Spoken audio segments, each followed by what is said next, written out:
Now that you have your new computer built, or you're just after buying a new computer, you have to connect up the mouse, keyboard and monitor. We will start with the mouse. This is a USB mouse and is connected to a USB port.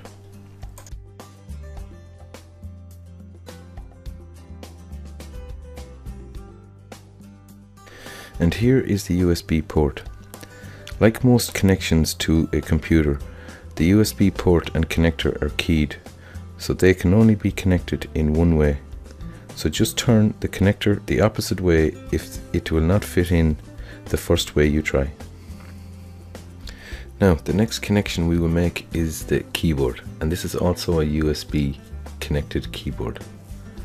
So find a port, a USB port, like this one here that I'm pointing to, and plug it in. Again, it's keyed, it'll only go in one direction. And that's it, mouse and keyboard are connected.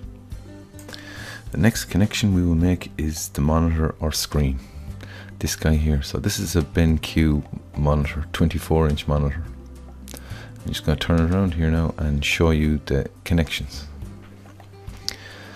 So the first one we look at here is a VGA connection, video graphics array or adapter. This guy here. So we're just going to remove that now and show you the rest of them.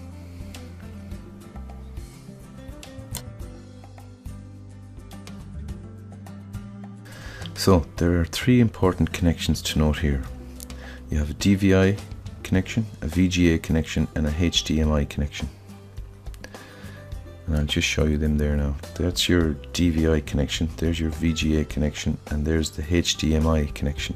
And there are two of those HDMI connections because they are becoming the standard for high definition multimedia connections. So here is a closer look at the three connectors. You have VGA video graphics array, primarily high density analog, which is the most common connector used today, but is being phased out of most new computers and monitors. The next one here is DVI, digital video interface. And this connection is also going to be phased out because it does not support HDCP, meaning high bandwidth digital content protection. And the one that will replace the other two in the not too distant future is HDMI, high definition multimedia interface, because it supports all interfaces that are used today.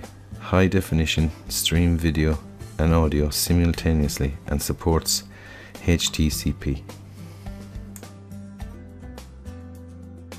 Now I'm going to show you the VGA adapter, the most common connector, but it is the same procedure for the DVI connection. And if you have a HDMI cable, it plugs in like a USB port. So the VGA adapter has 15 pins which correspond with 15 slots in the connection on the back of the monitor and the two standoff nuts that hold the connector in place. Now we'll plug in the VGA connector like so. So just push it in. Now it can be tight, so take your time, and then tighten the two screws at either side.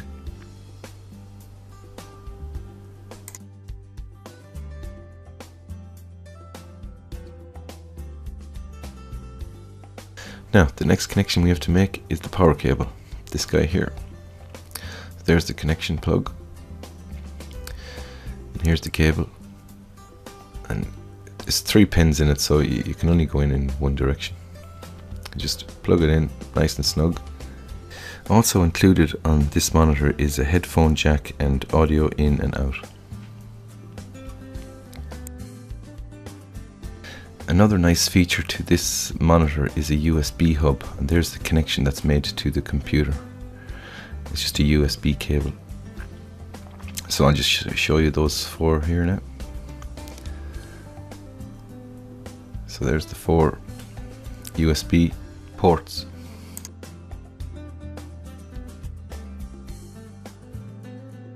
Now I will show you how to connect the VGA adapter that we connected to the monitor and make the connection to the back of the computer.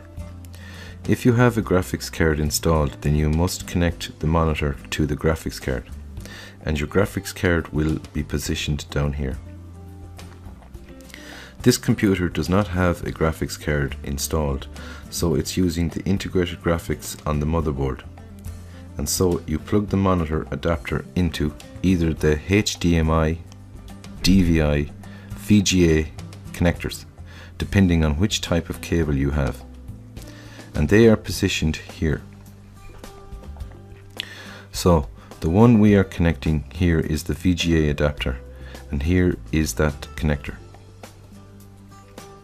So just plug it in, and remember it's keyed. It will only go in one way. And then just tighten up the screws.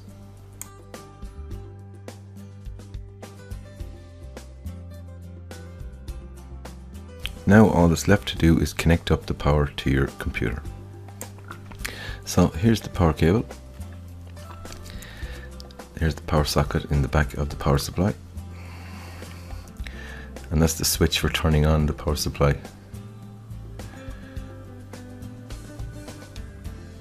So you just plug it in here.